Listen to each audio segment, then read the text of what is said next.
What exactly is Shadowdark? GameMasters here, and today we are going to go over the basics of what this system is and answer exactly what the game of Shadowdark is all about. This is part one of a series of videos that will dive deep into the darkness of this realm of shadows, so be sure to subscribe if you haven't already, as those videos will be coming out soon.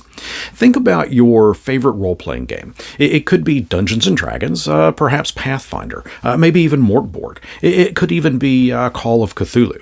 The reason I ask is, I've seen a few comments from folks that don't want to give Shadowdark a try. It's just another game that I've got to learn. Another concern was about how much it would cost to get into playing. To address the concerns of learning a new game, my point in asking about what your favorite RPG was is if you have already played role-playing games, then you already really know how to play Shadowdark. Yeah, it is its own system, but the core of the game is rules light with a focus on role-playing. Regarding the cost of the game, to get started is going to set you back a whopping $0 because the Quick Start set in PDF format is 100% free. All you got to do is hit up the Arcane Library's website and download it. Of course, there are options to get this in physical format and other books that will require some real-world coin, but to just check it out to see if it's right for you and your table, yeah, it's free. But that doesn't yet answer what Shadowdark is, so let's go ahead and jump right in.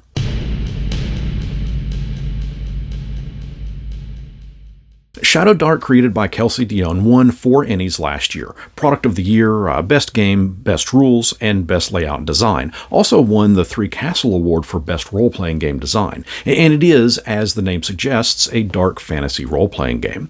It's a fast-paced game where danger lurks in every shadow, in every bit of darkness, where forgotten ruins, cursed forests, even lairs of ancient dragons can hold treasure that have been left buried or even forgotten.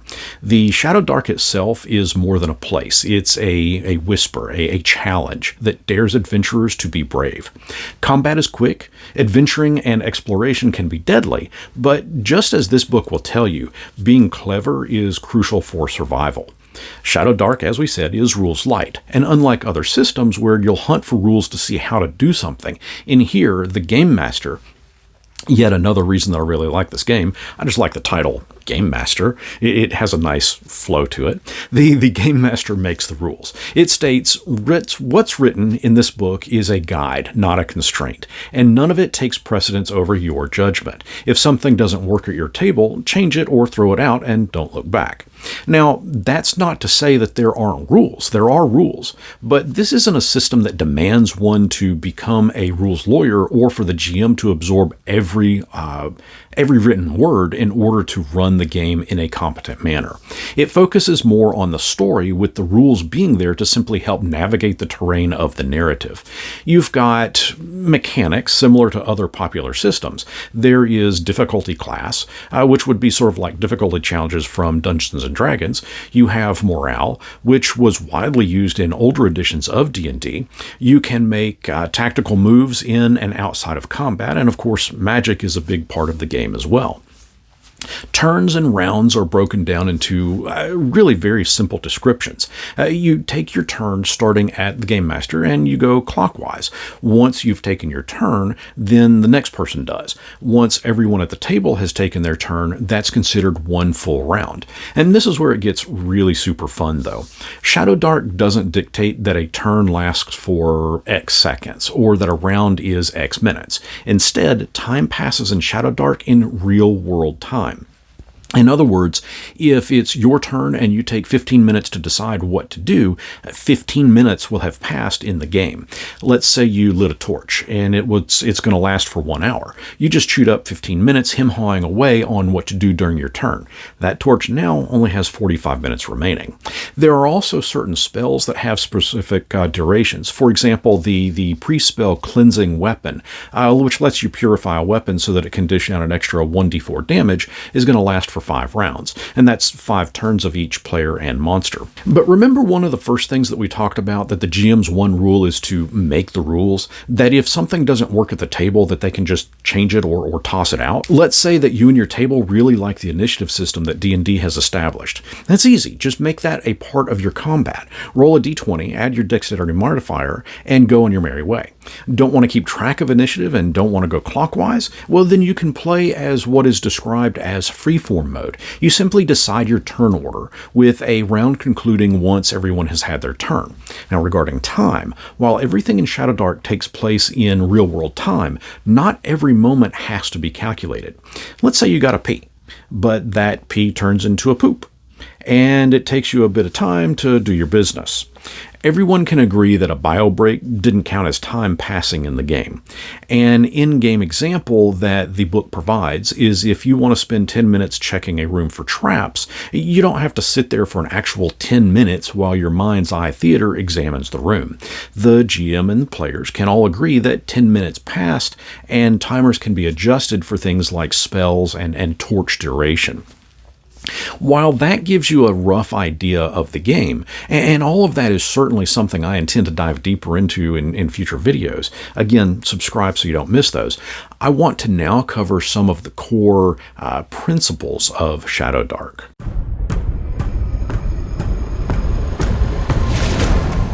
Ethos is defined as the characteristic spirit of a culture, era, or community. In regards to Shadowdark, its core ethos is broken down for GameMasters over a spread of about 17 pages. These are the core guides that the GM can use and should adhere to really be able to pull off the atmosphere that this game encourages. Time, as mentioned, is an important resource. It governs how long things will last, but also dictates to the players that they cannot dilly-dally because the darkness is always there, with very little to hold it at bay. Gear is a hot commodity, and each item has its place. Each weapon is going to be important. Simply put, every piece of equipment and every sundry item has value and utility. Players, as the book states, have just one action per turn.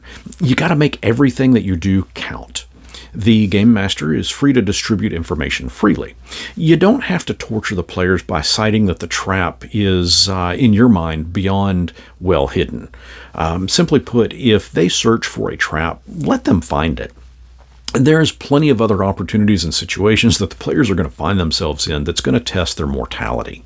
Distance is something that doesn't have to be exactly precise. You've got 3 forms of distance. You've got close, near, and far. Close is defined as things within 5 feet of you.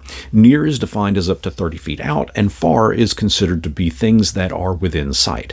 As this blurb points out, nobody wants to miss firing an arrow into a dragon's eye because of a 5-foot deficit. As we just mentioned, there are many situations and opportunities that will test the player's mortality. Many magic items are volatile. For example, the Potion of Vitality, while it's beyond powerful, allowing you to roll your class's hit point die and gaining that many hit points permanently, should you take a second drink from it, you're going to need to pass a DC 18 Constitution check. Otherwise, you're going to die instantly. As mentioned, the core of what the Game Master can do in Shadowdark is fairly unlimited, but because this is an overview, I don't want to dive too deep into what these 17 pages cover, but we will in a future video. Have I mentioned anything about subscribing so that you don't miss those videos? Yeah, go ahead and do that. And you can give the video a thumbs up too while you're at it. Speaking of Constitution, I do want to cover the player stats in Shadowdark. The character sheet in any given RPG is a telltale sign of what you can expect from that game. Shadowdark's character sheet is no different, but I want to reflect on specifically the stats. Again, this is going to be an overview, but we'll do a deep dive on the character sheet in its entirety in a future video. But here you can see familiar stats that we've all had in our other games. You've got strength, intelligence, dexterity, wisdom, constitution, and charisma. While each of these does what you would expect it to do, Strength is used to smash open doors or bend bars of a prison cell. Intelligence is used to provide first aid to a dying character or find sources of food and water in the wilderness. Dexterity is used to nimbly get out of the way of a sprung trap or even climb a sheer cliff wall. Wisdom would be used to spot a well-hidden enemy or even decipher code. Constitution is used for holding your breath underwater or maybe even resisting the effects of poison. And Charisma is used to entertain a crowd or even rally allies. It is important to note that not every instance of a stat's use needs to be rolled upon when doing a DC. In Shadowdark, characters usually automatically succeed at what they were trained to do. The Game Master should reserve having them make stat checks only when there is time pressure and failure has dire consequences. If you're camping and there's no monsters around, there's no need to have the players make a DC check to forage for food. Now, if there is no food to be found, that's something else entirely. But likewise, if they are actively searching a bookcase for a lever and there is no time constraint or danger in the area, let them find that lever that allows the bookcase to swing open. If, however, they are mid-battle and someone wants to check for an escape, then have them make a wisdom check at the appropriate DC, because at that point, time is of the essence. To determine a player's stats, the player will roll 3d6 in order for each one as listed down the character sheet. Now, I like this method as it's a direct callback to the original Dungeons & Dragons stat rolling mechanic. There is no re-rolling ones, there is no writing them down and plugging them in wherever you want. Whatever your first roll is, that's what your strength is. Your second roll determines your dexterity, and so on. While it does specify in the rules that if none of your stats are 14 or higher, you can roll a new set of 6 numbers. And again, should you and your table decide to roll 4d6 and drop the ones, or do a plug-and-play style of rolling, go for it. But I do personally prefer the old-school mechanic of rolling 3d6, and what you roll is what you get. Once you've determined your stats, then it's time to decide what and who you wish to become. In Shadowdark, there are 6 core ancestries: dwarf, elf, goblin, half-orc, halfling, and human. Each one has their own unique bonuses. For example, an elf gains a +1 bonus to attack rolls with ranged weapons or a +1 bonus to spellcasting checks, whereas the goblin knows both common and goblin languages but also cannot be caught off guard and surprised. Once you've determined the ancestry you want to be, then you get to pick the class that you want to be. There is the fighter class, and as it sounds, you use weapons to slash, hack, bash, and wallop. You'd pick this class if you rolled a decent strength or dexterity score. The priest class heals and cleanses the unholy and can cast spells. Wisdom would be the main stat if you want to pick the priest. The thief class sneaks, steals, and deals with traps. Dexterity is going to be your go-to stat for this thief class. And the wizard class, as would be implied, can cast spells, and over time this class can become almighty powerful. Intelligence is going to be the stat that you'd want to focus on for this class.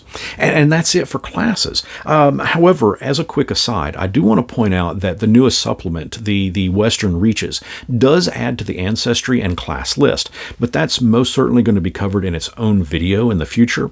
Again, today's video is just covering the basics of the core book and game itself. Each of the mentioned classes also has its own unique abilities and limitations. For example, We'll pick the thief class. It can only wear leather armor and mithril chainmail, but can backstab, which lets the thief deal an extra weapon die of damage to its target. You'll also pick a background for your character from a list, or you can let fate of let a d20's roll decide your fate for that. And of course, you get to pick your alignment, which deity your character is going to follow, your starting gear, which is again going to in turn help to determine your armor class and how much damage you can inflict. And while I plan to do deep dives on a lot of the other elements in Shadowdark, do keep in mind that today's video, like we said, is just an overview of the game and its system, but 2 more things that I want to go over are spells and monsters.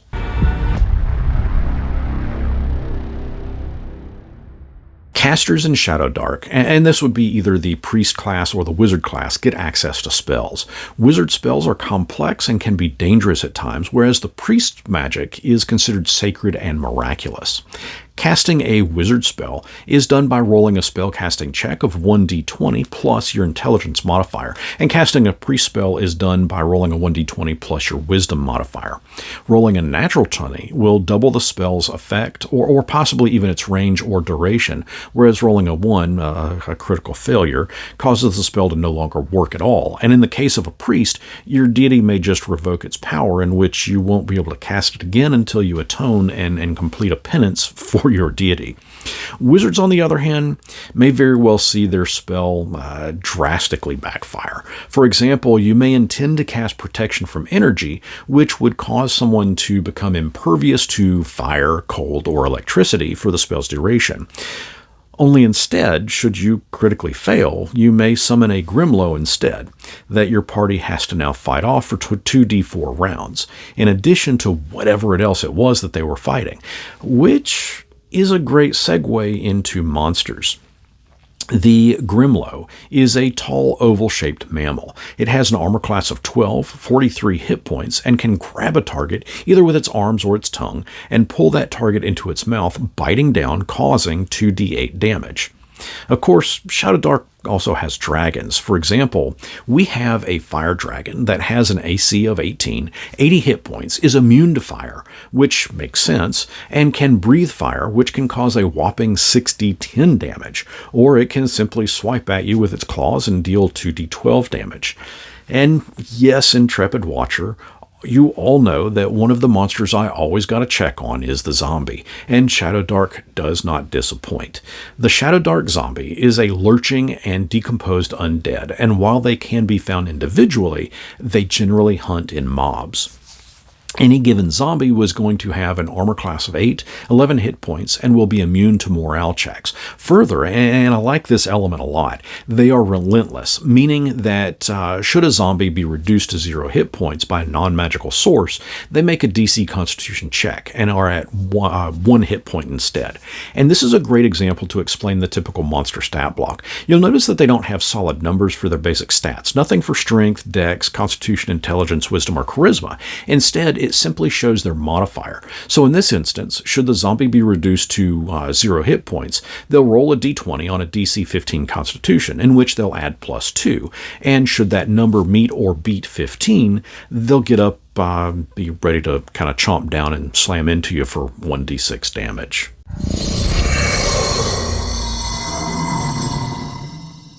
There is a lot more that I'd like to cover. For example, we've not talked about boons or how to gain experience or what happens when you level up or what happens when you as a player fall to 0 hit points.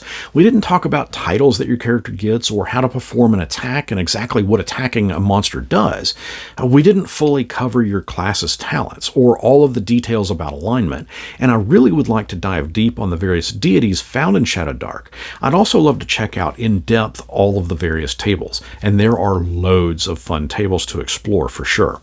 But all of that really requires some deep dives that warrant their own specific video. As mentioned, today's video is really more of an overview to show you the basics of what you can expect. Oh, and I do have one more thing to share about this Shadowdark game. But first, I need to deeply thank the Arcane Library for providing me with these review copies, but I also want to thank each of you for watching. If you enjoyed the video and want to see more, I just humbly ask that you give this video a thumbs up, share it with others, and help get it out there to more eyes. I also need to thank my YouTube and Patreon supporters, as their contributions to the channel have been above and beyond. And if you'd like to check out becoming a YouTube or Patreon member, I'll leave a link down in the description, as well as just down below me here in my little talking box.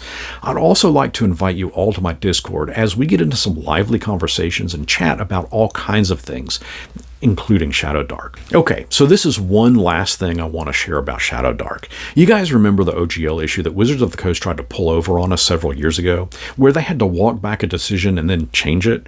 Well, Shadowdark has a Shadowdark RPG license that lets creators publish their own Shadowdark material using their third-party license. But wait, there's more. Under the terms of the license, as long as you adhere to them, you can publish your material for free and keep 100% of the profits, provided that you cite that it is compatible with the Shadowdark RPG. There is a bit more of the license that you need to check out for yourself, but it is included in the core rulebook and is, of course, listed on the Arcane Library's website in all of its detail. And that's a win in my book, mainly because it shows that in an ocean of greed, there is a successful company out there that recognizes that they don't need to be a vampire, which, by the way, has an armor class of 15 and 52 hit points, to their customers. They don't have to be a vampire to their customers and drain their wallets. So yeah, that's a major win in my book. I, for one, am already writing up some content for Shadowdark. Not sure if it's going to be just for my table or for the masses, but we'll see. And as mentioned, I'm also working on some more deep dive videos. So again, be sure to subscribe and give this video a like. It goes a long way in helping my channel to grow. What do you guys think about Shadowdark? I think it's certainly surpassed the hype and has established a solid foothold in the role-playing community. But let me know your thoughts. I'd love to keep this conversation going down in the comments. Until next our paths cross, may you have an eventful encounter with the wandering merchant. Just don't attack him.